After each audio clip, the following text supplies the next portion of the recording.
এর ঘরে জানালার কাজগুলো লাগানো বাকি ছিল, সেগুলি আজকে লাগানো হচ্ছে। এই সব কাজ মিস্ত্রিরা কাজ করে যাবার পরে ঘরের যা অবস্থা হয়, এগুলো পরিষ্কার করতে জীবন শেষ।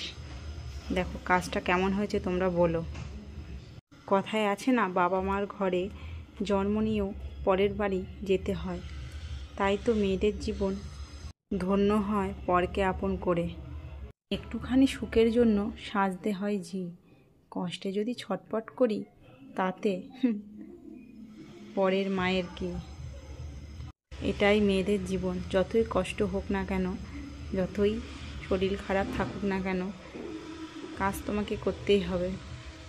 বাপের বাড়ি হলে তুমি বসে থাকলেও তোমার মা তোমাকে কিছু বলবে না, কিন্তু শ্বশুর বাড়িতে তোমার ঘরের কাজ কি লোকে এসে করবে?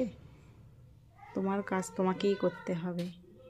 আর এটা তোমার বাপের বাড়ি হলে তোমার মাই তোমাকে বলতো তুই বসে থাক, আমি করছি।